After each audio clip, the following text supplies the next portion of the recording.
para as crianças e temos adolescentes.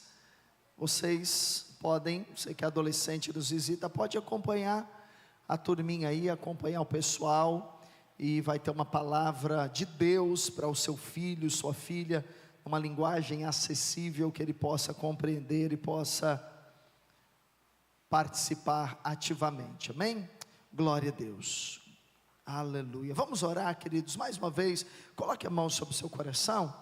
Vamos orar. Senhor, em nome de Jesus, nós queremos ouvir a Tua palavra, nós queremos receber a Tua palavra no nosso coração, nós queremos nos alimentar, porque a Tua palavra é vida que supre, é vida que abençoa, é vida que restaura, é vida que alimenta, e nós queremos receber a Tua palavra no nosso coração, que não haja nenhum impedimento, que não haja nenhuma resistência, toda a resistência do diabo a esse culto, a essa reunião, a pregação da palavra, eu repreendo agora em nome de Jesus. Toda a resistência maligna seja anulada, repreendida, destruída pelo poder do nome de Jesus. Senhor, oramos para que se revele, se manifeste o poder do Teu reino neste lugar, nesta noite, em nome de Jesus, amém e amém. Glória a Deus. Irmãos, a pregação que eu tenho para compartilhar com você hoje, ela é baseada em uma pergunta.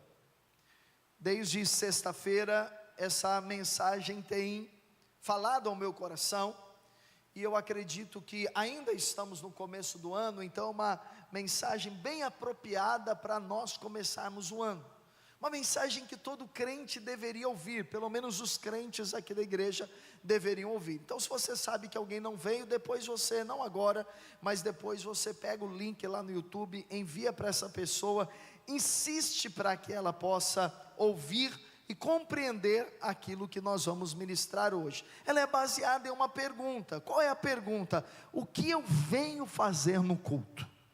Então imagino que você, como eu, nós estamos aqui durante muitos domingos. Eu particularmente, sou pastor, eu estou quase todos os domingos do ano aqui, a não ser ou pregando em algum lugar, ou de repente um período de férias, mas a maioria dos meus domingos são aqui no prédio da igreja, e a maioria de muitos irmãos aqui estão todos os domingos do ano, estão aqui participando. Você vem, você prioriza essa reunião, glória a Deus por isso, mas de fato, o que nós fazemos aqui? O que nós deveríamos vir fazer aqui no culto? Então primeiro eu quero falar o que você não deveria vir fazer aqui.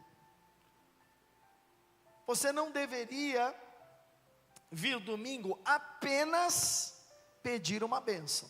Você pode vir sim, pedir uma bênção.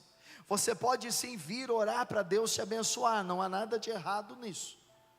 Mas a sua vinda aqui não deveria ser apenas por uma bênção. Você também não deveria vir aqui para pagar uma obrigação. Algumas pessoas, quando elas entregam uma oferta, quando elas entregam um dízimo, elas dizem assim: já cumpri a minha obrigação.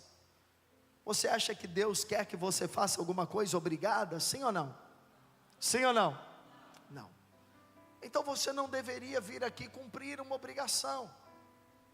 Eu tive uma semana, e aí essa semana eu nem orei, essa semana eu nem falei com Deus, essa semana eu nem fui à célula, mas Deus me abençoou tanto, então eu estou devendo para Deus, eu preciso ir lá no culto para pagar para Deus. Não, de forma alguma. Vir ao culto não deve ser uma obrigação. Você também não deve vir ao culto apenas para ver ou rever pessoas. Nós nos encontramos com pessoas no culto, amém, irmãos? Mas a nossa motivação não deve ser essa. Eu não vou no culto para ver, para assistir, para encontrar com um amigo, para encontrar com uma amiga, para encontrar com alguém. Embora isso é muito importante, nós vamos falar na mensagem, mas não deveria ser a sua motivação principal. Eu vou no culto para ouvir o pastor pregar. Também não deve ser a sua motivação pessoal, nem receber uma oração. Então se você vem aqui aos domingos com uma dessas motivações. Que esta noite o Espírito Santo traga luz e mude isso no meu coração, e mude isso no seu coração também. Quem pode dizer amém? Amém? Então, queridos, nós precisamos entender qual é o propósito do culto, entender porque eu venho aqui aos domingos. Eu não posso vir aqui no piloto automático, eu não posso vir aqui como se fosse um ritual. Então eu vivo de segunda a sábado, e domingo eu vou no culto, e aí eu canto 3, 4 músicas, eu dou uma oferta, eu ouço uma pregação, e eu vou para casa. Isso é o piloto automático. Imagine se eu viesse aqui todo domingo, apenas cumprir um papel, apenas cumprir uma tarefa, apenas cumprir uma obrigação. Não, já que eu sou pastor da igreja, domingo eu preciso estar lá, domingo eu tenho que pregar. Isso seria estar no automático. Deus não se move em coisas automáticas, Deus não se move em coisas vazias. Deus se move em um ambiente em que as pessoas têm vida e elas querem vida. Amém? Então nós precisamos compreender, porque se eu venho ao culto sem entender o propósito, algo pode acontecer ao longo dos meses. Eu posso desanimar, eu posso começar a perceber que o culto não é tão importante, e chegar ao momento que eu deixe de vir ao culto. Mas se eu entender qual é o propósito de eu me reunir aos domingos, isso vai aumentar o meu fervor e o meu desejo de estar reunido. Se eu compreender porque eu venho aqui aos domingos, e até mesmo porque eu vou à célula, isso vai mudar a minha configuração, a minha compreensão. Tudo que Deus faz tem um propósito. Diga para quem está ao seu lado: tudo que Deus faz tem um propósito. Paulo, ou melhor, não sabemos exatamente se é Paulo, acreditamos que sim, mas lá em Hebreus 10, 25, a Bíblia diz: não deixeis de congregar, como é costume de alguns. Então a Bíblia fala que é importante estar no culto. A Bíblia fala que é importante estar em uma reunião. Por quê? Porque tem um propósito nessa reunião, porque tem um motivo espiritual essa reunião. E esse motivo, quando eu compreendo, ele vai me ajudar por toda a eternidade. Se eu entender qual o propósito de estar no culto, se eu entender qual o motivo de estar no culto, isso vai me trazer a reunião, e vai ser uma reunião diferente para mim, que vai me preparar para viver para sempre com o Senhor. Então eu acredito que quando uma pessoa não vem ao culto, é porque ela não entendeu o propósito do culto. Claro que há pessoas que não vêm porque estão viajando, ou pessoas que não vêm porque estão enfermas, mas quando uma pessoa entende o propósito do culto, ela diz: eu vou estar ali porque há algo de Deus para a minha vida naquele lugar. Glória a Deus. Então, tão ruim quanto não vir é vir sem entender o porquê. Então hoje eu quero compartilhar com você o porquê. Existem muitas razões, eu poderia citar muitas, mas eu quero citar hoje 3 razões para nós estarmos aqui aos domingos. Quantos querem ouvir isso? Diga amém. Então, em primeiro lugar, eu devo vir ao culto para me encher do Espírito Santo. Diga: eu devo vir ao culto para me encher do Espírito Santo. Glória a Deus. Esse é um dos motivos de nós nos reunirmos. Encher-se do Espírito Santo é uma ordem bíblica. Encher-se do Espírito Santo é um dos mandamentos do Novo Testamento, não é uma opção. Mas pastor, eu já não sou cheio do Espírito Santo. Ser cheio do Espírito Santo não é algo que você é hoje e vai ser para a vida toda. Eu e você somos a habitação, somos a morada, nós somos a casa do Espírito Santo, e isso é imutável, isso não muda. No dia que você nasceu de novo, o Espírito Santo veio habitar dentro de você. Pode dizer amém? Isso não muda, o Espírito Santo está aí. Mas ser cheio do Espírito Santo tem uma diferença. Eu posso estar todo culto aqui como habitação de Deus, mas eu posso estar todo culto aqui me enchendo do Espírito Santo. Quando o profeta Ezequiel teve uma visão do templo, está lá no capítulo 47, se eu não me engano a referência, ele teve uma visão do templo, e ele foi levado por um homem, a Bíblia diz que o conduziu pela mão, e ele observou o templo, e ele via que das portas do templo saía uma água.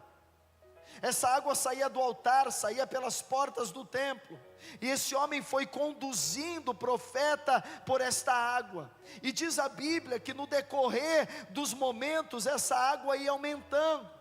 Então começou, tinha água nos tornozelos, daqui a pouco águas nos joelhos, daqui a pouco águas na cintura, e de repente tornou-se, a Bíblia diz, um rio, a qual ele não podia atravessar.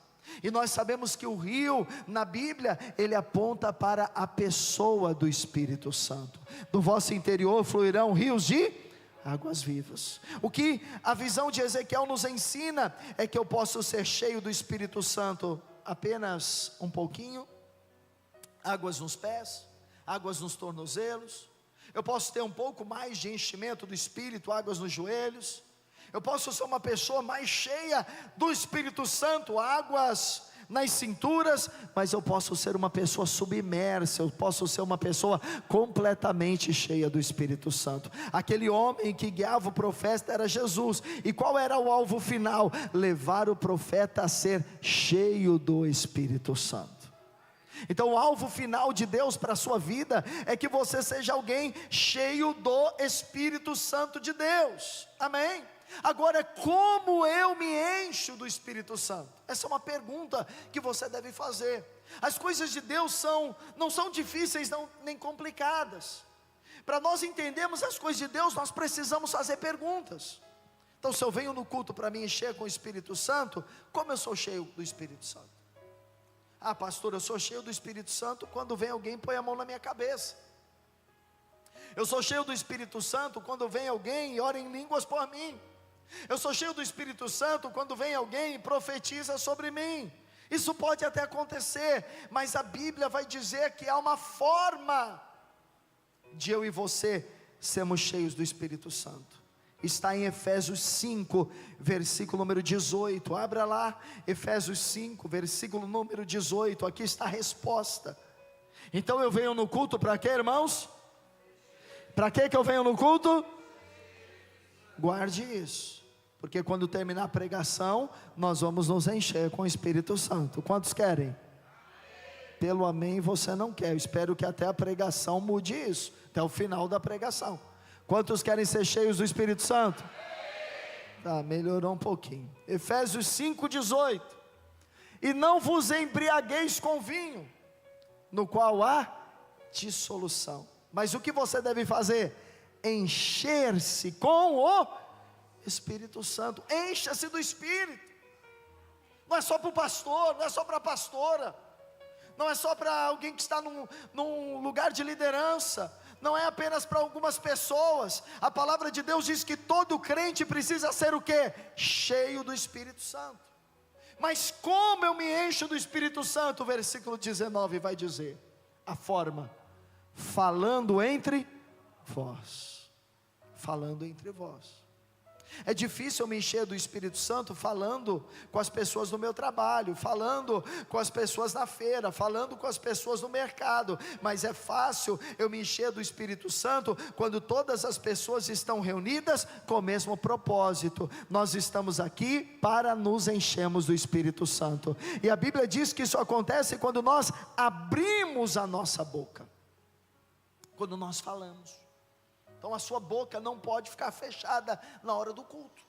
Você precisa abrir a boca, orar, declarar a palavra e fazer algo que Paulo vai dizer aqui. Veja, falando entre vós com salmos, entoando e louvando. O que é entoar? Cantar. Entoar e louvar. Então quando nós chegamos no culto e entendemos, eu saio de casa, eu entendo, eu vou para o culto me encher com o Espírito Santo. Eu posso fazer isso na minha casa também, mas Paulo diz que tem que ser entre os irmãos. Então eu me reúno, saio da minha casa e digo, eu vou lá me encher com o Espírito Santo. O que eu preciso fazer? Abrir a boca e começar a louvar, começar a cantar. entoando e louvando de coração ao Senhor, com hinos e cânticos espirituais. Não dá tempo hoje de eu explicar o que são hinos e cânticos espirituais, quem sabe no outro domingo deste ano, mas é você cantar os louvores, em alguns momentos é você cantar no Espírito, é você cantar em línguas. É importante você compreender a forma, eu não sei porquê, mas é Deus quem resolveu estabelecer que o padrão para que uma pessoa seja cheia do Espírito Santo é louvando, cantando, adorando. Então eu vou insistir algo com você esse ano. Eu vou insistir para que você chegue no culto na hora do louvor. Porque se você não chegar no culto na hora do louvor, dificilmente você vai ser cheio do Espírito Santo no culto. Por quê? Porque Deus disse que para você ser cheio do Espírito Santo, você precisa, entre os irmãos, cantar e louvar ao Senhor. Então venha na hora do louvor. E o louvor começa no início do culto, 18h30. Então você está aqui 18h30 e você está louvando, cantando, entoando louvores, adorando ao Senhor, amém, amados? O que começa a acontecer? O Espírito Santo começa a fluir dentro de você, começa a fluir dentro de você. Às vezes você chegou um pouco apático, às vezes você chegou um pouco frio, acontece com todos nós. Às vezes você chegou um pouco cansado, mas daqui a pouco você está louvando. Eu sempre fico ali na entrada do templo, do prédio da igreja, para cumprimentar as pessoas, para recebê-las, que é o meu papel como pastor fazer isso.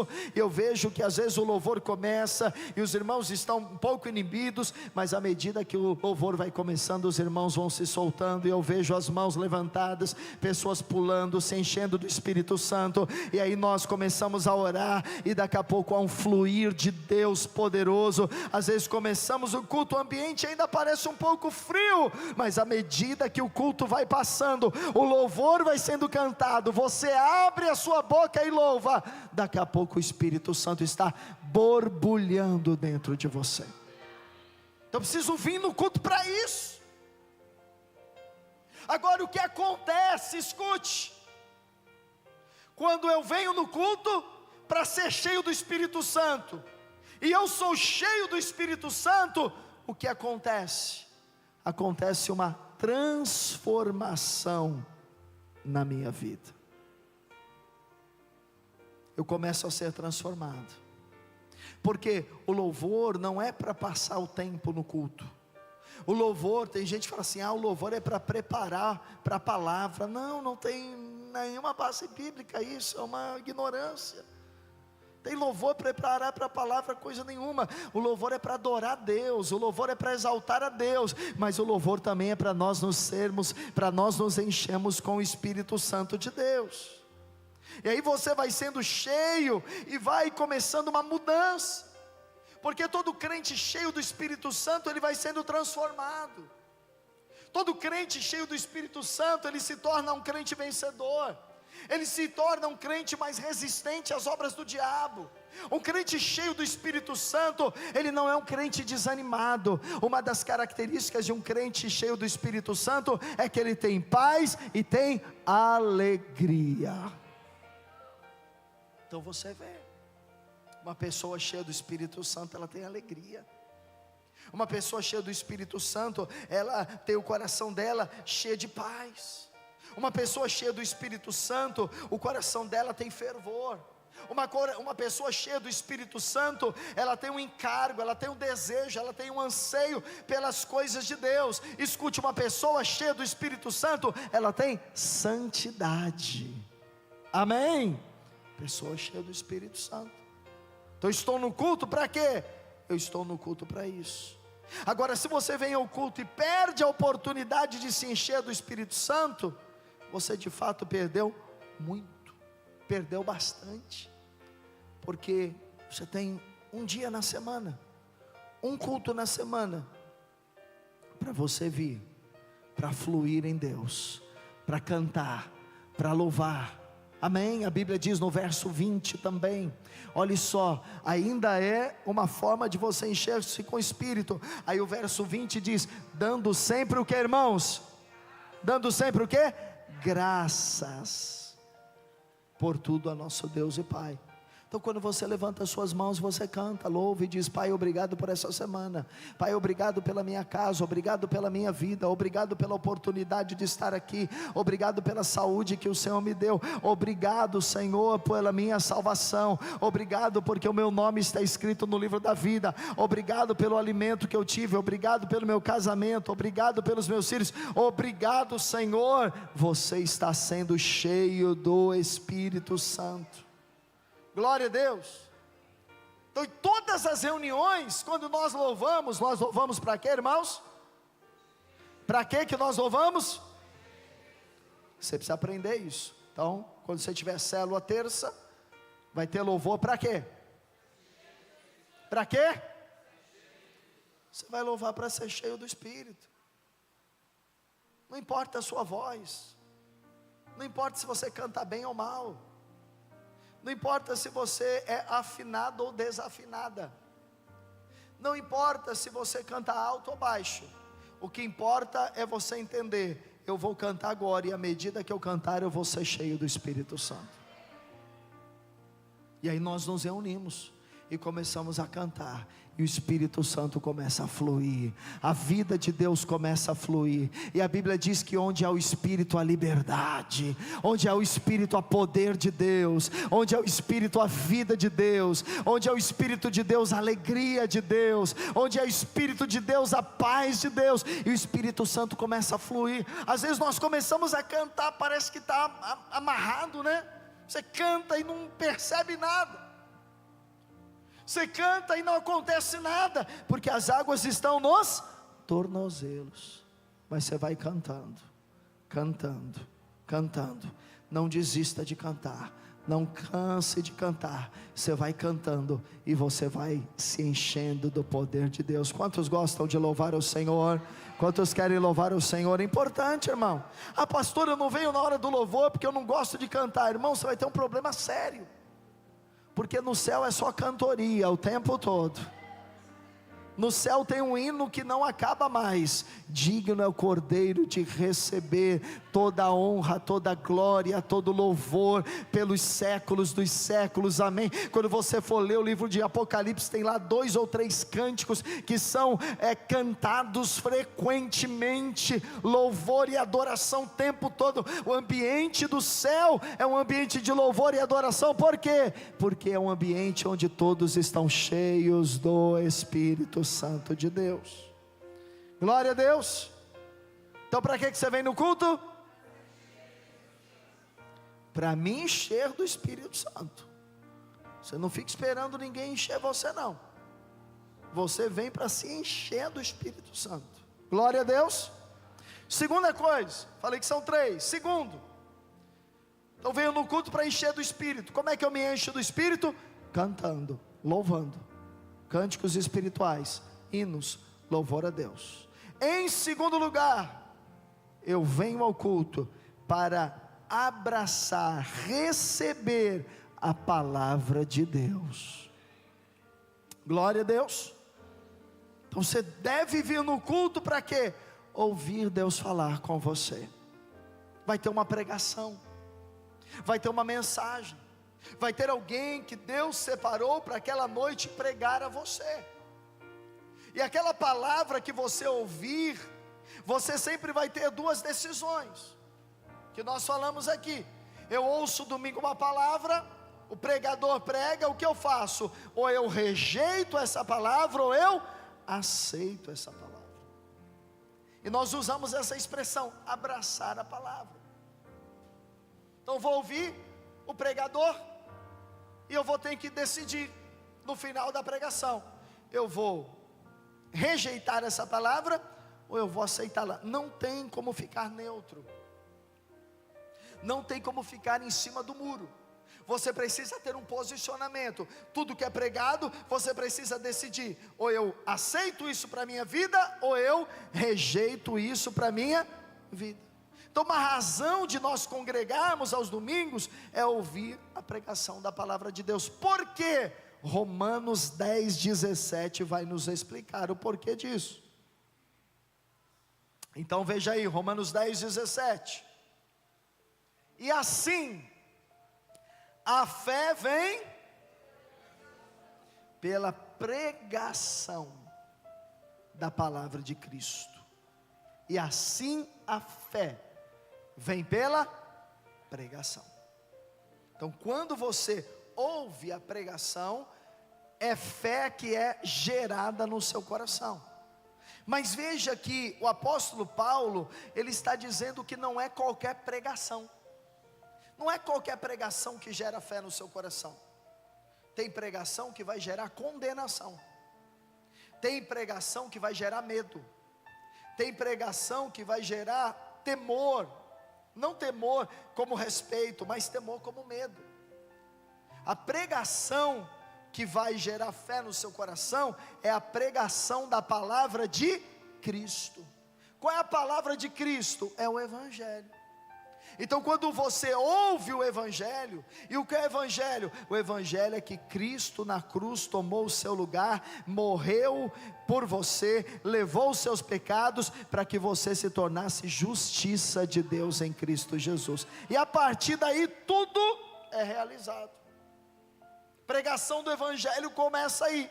Aquele que não conheceu o pecado, Ele o fez pecado por nós, para que nele fôssemos feito justiça de Deus. Então, quando você ouve que você é amado, quando você ouve que você é perdoado, quando você ouve que você é abençoado, quando você ouve que Deus não está com raiva de você, quando você ouve que Deus não quer condená-lo, isso gera fé no seu coração.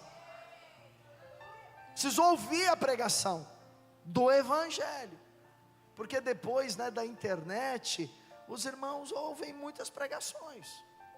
Ouve oração, ouve pregação, assiste vídeo lá no TikTok, no YouTube, recebe corrente de oração, mas nem tudo gera fé no seu coração.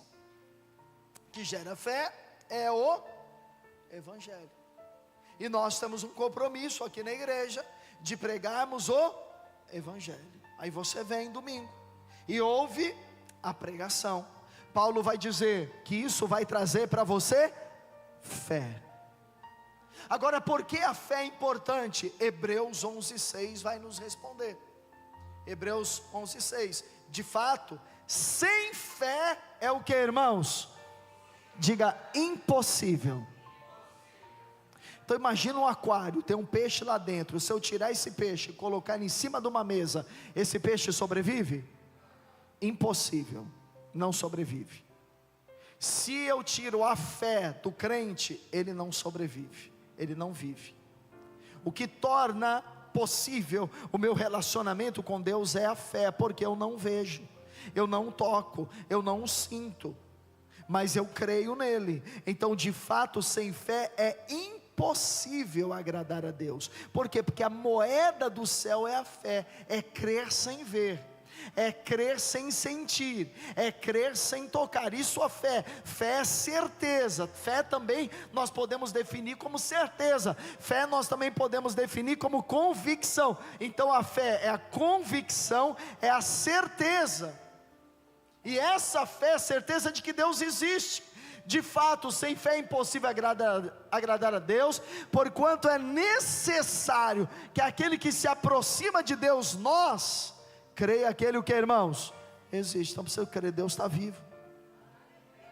Deus não é uma ideia. Deus não é uma mentira. Deus não é um delírio. Deus não é uma coisa. Deus não é uma energia. Não, Deus é uma pessoa. Deus existe. Deus é real, Deus é o Criador.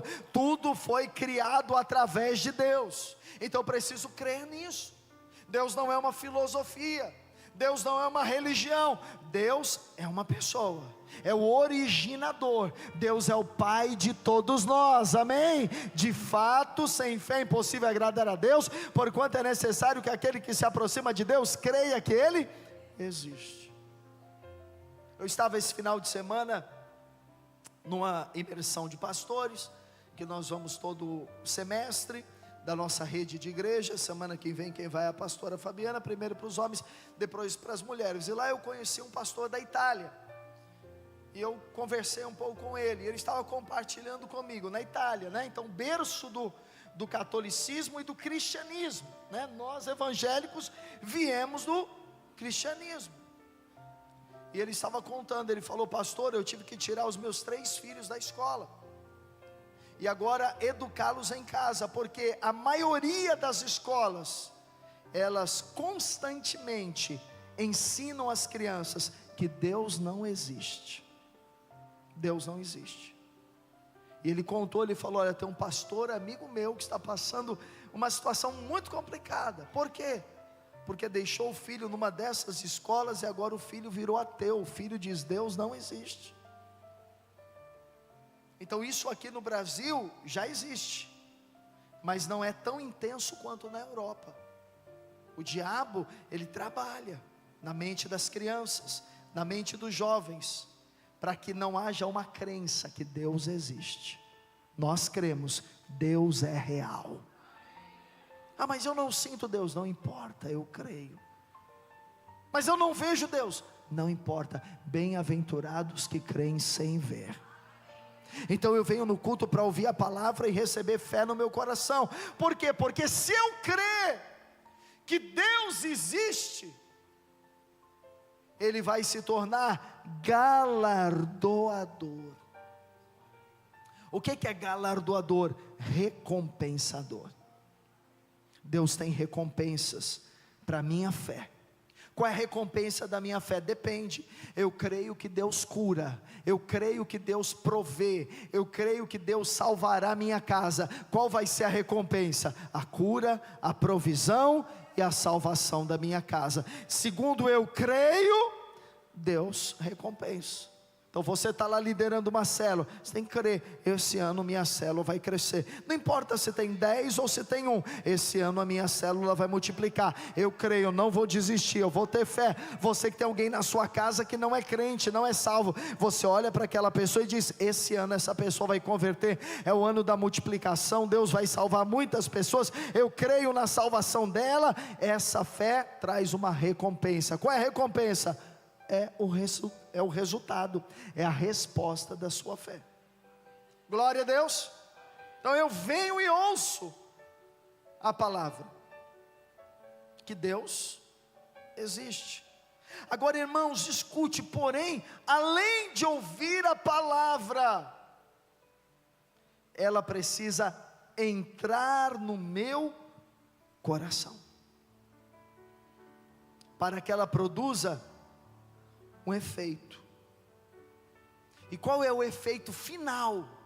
Quer dizer, você pode ouvir a palavra e ser curado, você pode ouvir a palavra e prosperar, você pode ouvir a palavra e ter seu casamento restaurado, amém, glória a Deus por isso. Mas esse não é o objetivo final. A palavra de Deus tem um objetivo final, tem um propósito final. Eu ouço a palavra de Deus, mas há um propósito final ao ouvi-la. Qual o propósito final? Deus quer me transformar à imagem e semelhança de Jesus. Esse é o propósito final. Então tudo que eu ouço tem um propósito de Deus. Qual é? Deus quer me fazer semelhante a Jesus Cristo. Deus quer me transformá-lo à sua imagem e semelhança, porque este é o propósito eterno de Deus. A Bíblia diz que Deus nos chamou antes da fundação do mundo. Para quê? Para nos conformar segundo a imagem e semelhança do seu Filho Jesus Cristo. Então a palavra de Deus é para que ela faça esse trabalho na sua vida, para que ela cumpra essa tarefa na sua vida. Agora, isso só é possível se eu ouvi-la, se eu recebê-la no meu coração. Mas há uma coisa tão importante que eu acredito que nós temos esquecido, que está em Tiago 1, versículo 21.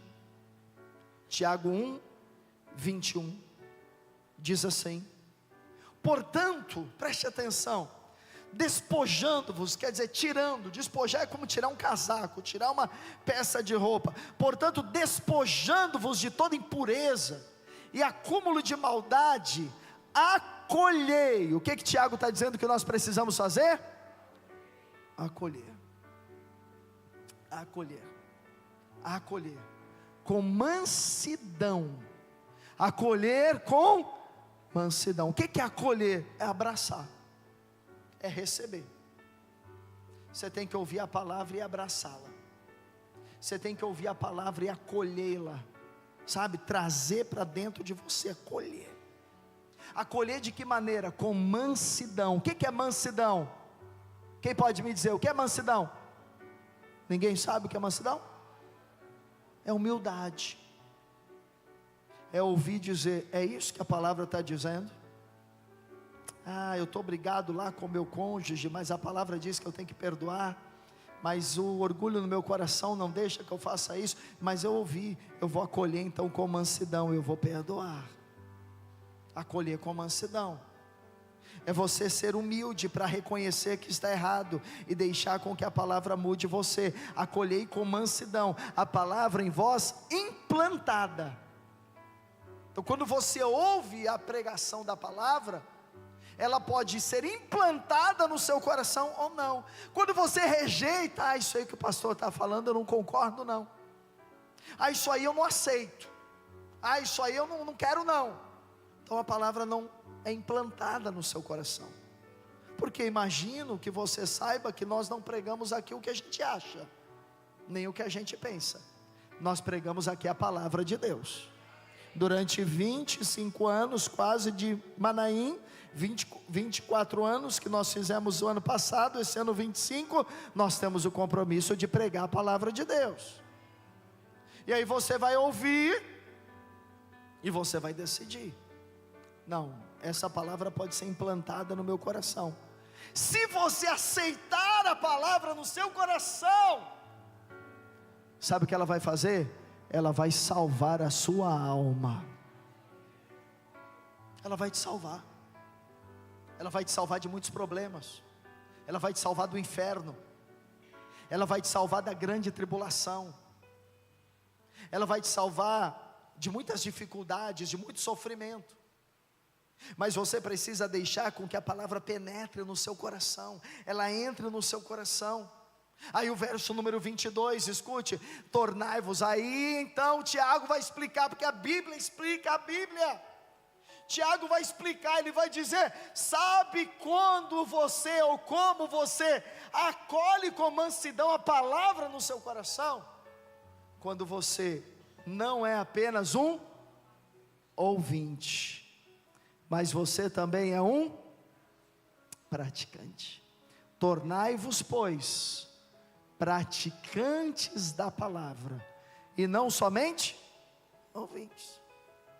Quantos sabem que orar é importante? Orar é ter comunhão com Deus.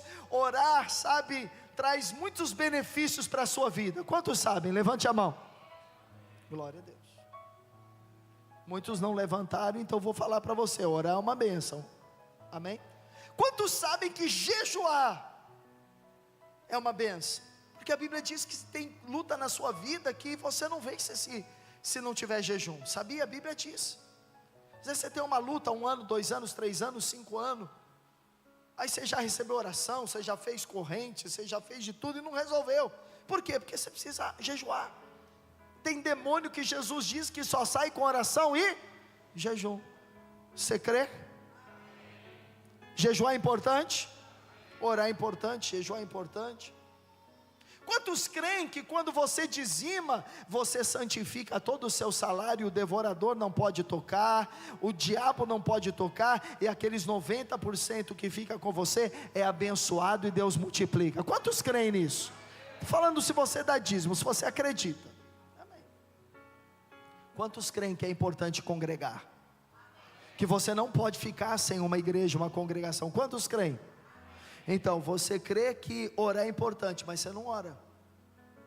Você crê que jejuar é importante, mas você não jejua. Você crê que dizimar é importante, mas você não dizima. Você crê que congregar é importante, mas você vem menos, falta mais do que vem. Então você é um ouvinte, mas você ainda não é um praticante. É um ouvinte, mas não praticante. Confesso para os irmãos, desde o começo do ano, irmãos, eu estou assim muito frustrado, não é com ninguém, é comigo mesmo. Semana eu orei muito por isso. Por quê? Porque eu acho que o que eu estou pregando não está sendo suficiente para os irmãos compreenderem. Mas não é por causa de você, é por causa de mim.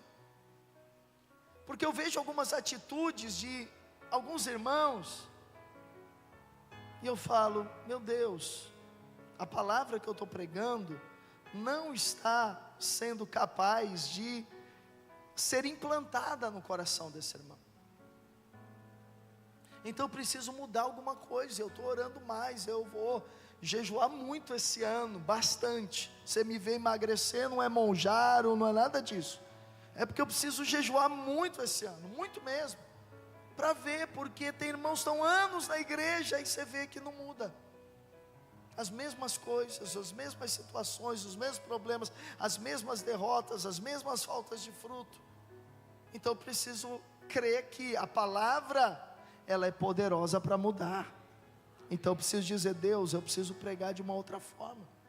A palavra que eu estou pregando precisa chegar de um outro jeito, porque eu não estou sendo claro. Às vezes não é muito falar, né? A gente fala aqui às vezes 1 hora, mas não é o muito falar. Precisa ter clareza, revelação do Espírito. Então eu estou orando para que Deus faça isso, porque a palavra, ela vai mudar. Tornai-vos, pois, praticantes da palavra e não somente ouvintes, enganando-vos a vós mesmos. Versículo 23, porque se alguém é ouvinte da palavra, e não o quê? Alguém é ouvinte e não praticante, assemelha-se ao homem que contempla no espelho o seu rosto natural. Verso 24, pois a si mesmo se contempla e se retira, e para logo se esquece de como era a sua aparência. Então a Bíblia está dizendo que se uma pessoa não pratica, é como aquela pessoa que se arruma, vai no espelho e depois de 2 horas ela não lembra mais da aparência dela. Então o que nos faz lembrar a palavra? Praticar. É quando eu chego aqui domingo, eu ouço a palavra, e eu digo, eu vou praticar isso na minha vida. Essa semana eu vou praticar isso. E aí vão vir as situações, vão vir os testes, vão vir circunstâncias. Então de repente eu ouvi, olha, a santidade, vai vir pecado, praticar. Problema vai vir, orar. Uma ofensa, perdoar. Um recurso financeiro chegou para mim, dizimar. Uma dificuldade de relacionamento com meu cônjuge, resolver. Por quê? Porque é isso que a palavra de Deus diz. Uma pessoa que chegou diante de mim não é convertida, não é salva, o que eu preciso fazer? Pregar para ela, porque é isso que a palavra de Deus ensina, amém, amados? Se eu não fizer isso, eu sou apenas um ouvinte. Deus quer que você seja ouvinte, praticante. Ninguém diz amém? Pois a si mesmo se contemple e retire. Versículo 25, mas aquele que considera atentamente na lei perfeita, lei da liberdade, nela persevera, não sendo ouvinte negligente, mas o que, irmãos? Operoso praticante, esse será bem-aventurado no que realizar. Glória a Deus. Então a Bíblia diz, eu não tenho tempo de ler aqui, que eu preciso falar do terceiro ponto, mas a Bíblia diz que a palavra de Deus em Jeremias 55, deixa eu confirmar se é isso, Jeremias 55, 10, só deixa aí na tela, não vou ler. A Bíblia diz que a palavra de Deus não volta vazia. Quantos conhecem esse texto? Palavra de Deus não volta vazia, mas cumpre aquilo que apraz a Deus. A minha pergunta é, quem faz com que a palavra de Deus não volte vazia? É Deus ou eu? É Deus ou eu? Eu acho que essa é uma boa pergunta, porque diz a Bíblia que a palavra de Deus não volta. Então, mas quem faz com que ela não volte vazia? Será que é Deus? Ou sou eu? Eu preciso entender isso. Então, quando a palavra de Deus não volta vazia? Quando eu a ouço e me proponho a praticá-la. Aí o que eu ouvi não ficou no vácuo, não ficou vazio. Amém? Agora, quando a palavra é pregada, chegou no meu coração, mas eu não a pratico, há um vazio, há uma falta de fruto. O que é a palavra vazia? A palavra vazia é a palavra que não frutificou. É a palavra vazia, não deu fruto, porque a palavra é uma semente. E qual é o propósito da semente? Frutificar. Se eu ouço e não pratico, se eu ouço e não aplico, se eu ouço e não faço aquilo que a palavra de Deus manda, aquilo se tornou vazio para a minha vida. Mas em terceiro lugar, a gente termina em alguns minutos. Quem está cansado, diga amém. Os irmãos estão atentos. Terceiro, último. Então eu venho no culto para me encher com o Espírito Santo. Eu venho no culto para abraçar a palavra. Mas em terceiro, eu venho no culto para me conectar com as pessoas. Isso é importante, é muito importante, porque a igreja, ela é chamada de corpo de Cristo. 1 Coríntios 10, 12, veja o que Paulo diz. 1 Coríntios 10, 12, diz assim, não é esse, veja se é 2 Coríntios, por favor, 2 Coríntios 10, 12,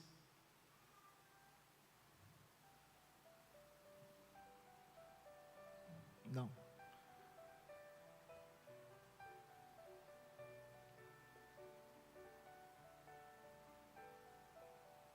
um minutinho, irmãos. Se alguém puder me ajudar aí, que diz que a igreja é o corpo de Cristo, cada um é individualmente membro desse corpo.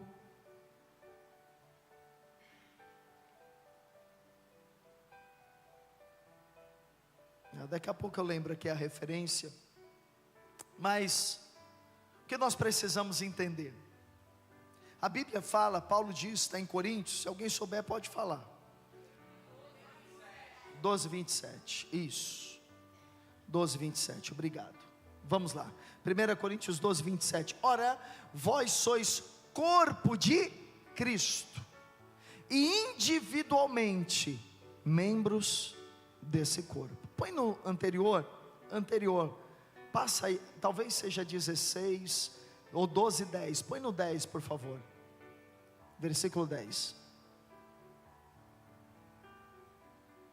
não, 1 Coríntios 12, 10, lá onde estava, só o versículo, isso, não, pode passar,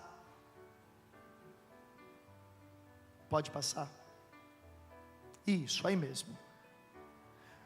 Porque assim como o corpo é um e tem muitos membros, e todos os membros sendo muitos constituem um só corpo, assim também com respeito a Cristo, pode passar. Pois em um só Espírito todos nós somos batizados em um corpo, quer judeus, quer gregos, quer escravos, quer livres, e a todos nós foi dado beber de um só Espírito. Verso 14, porque também o corpo não é um só membro, mas muitos. Versículo 15, se disser o pé, porque não sou mão, não sou do corpo, nem por isso deixa de ser do corpo. 16, se o ouvido disser, porque não sou olho, não sou do corpo, nem por isso deixa de ser.